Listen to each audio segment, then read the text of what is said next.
নমস্কাৰ বন্ধু বান্ধৱীসকল, আমাৰ চেনেলৰ অন্য এটি ভিডিঅ'লৈ আপোনালোক সকলোকে স্বাগতম জনাইছোঁ। বন্ধু বান্ধৱীসকল, পোনপ্ৰথমে আমি সেইসকলক শুভেচ্ছা জ্ঞাপন কৰিছোঁ যিসকলে সদ্য ঘোষিত DLEDৰ পেড এণ্ট্ৰেন্সৰ ফলাফলত প্ৰথম ৰাউণ্ডতে চিলেকশ্যন হৈ এডমিশ্যন পাবলৈ সক্ষম হ'ল।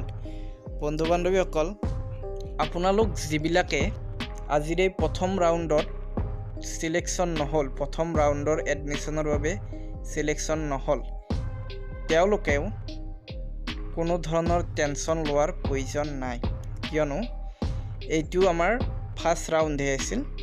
ইয়াৰ পিছত আৰু 3টা ৰাউণ্ডত এডমিশ্যন হ'ব, মুঠ 4টা ৰাউণ্ডত এডমিশ্যন হ'ব।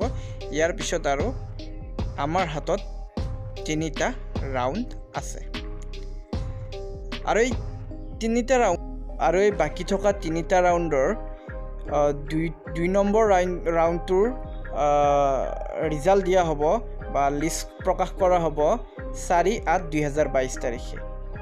5/8/8ৰ পৰা 6/8/2022ৰ ভিতৰত দ্বিতীয় ৰাউণ্ডৰ প্ৰাৰ্থীখিনিয়ে এডমিশ্যন ল'ব লাগিব।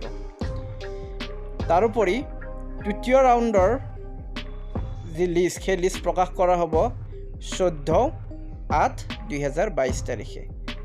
16/8/2022ৰ পৰা 17/8/2022ৰ ভিতৰত তৃতীয় ৰাউণ্ডত যিখিনি চিলেকশ্যন হয় সেইখিনি কেণ্ডিডেটে এডমিশ্যন ল'ব পাৰিব। তাৰপিছত চতুৰ্থ ৰাউণ্ডৰ যি লিষ্ট, সেই লিষ্ট প্ৰকাশ কৰিব 21/8/2022 তাৰিখে আৰু চতুৰ্থ লিষ্টৰ যিখিনি কেণ্ডিডেটে এডমিশ্যন ল'বলৈ সুযোগ পাব, তেওঁলোকে 22 তাৰিখৰ পৰা 23 তাৰিখৰ ভিতৰত যিবিলাক ইনষ্টিটিউশ্যনত তেওঁলোকে ছিট পায়, সেইবিলাক ইনষ্টিটিউশ্যনত যাই ডকুমেণ্টছ ভেৰিফিকেশ্যন কৰিব লাগিব আৰু তেওঁলোকৰ তাত ফিজিকেল এডমিশ্যন হ'ব।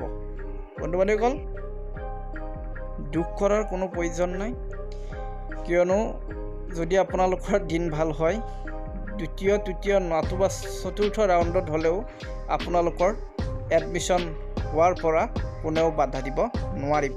দ্বিতীয়, তৃতীয়, চতুৰ্থ ৰাউণ্ডৰ সকলোবোৰ খবৰ আৰু বিভিন্ন ধৰণৰ DLED সম্পৰ্কীয় খবৰ জানিবৰ বাবে আমাৰ এই চেনেলটো ছাবস্ক্ৰাইব কৰি ৰাখিব বুলি আমাৰ বিশ্বাস থাকিল।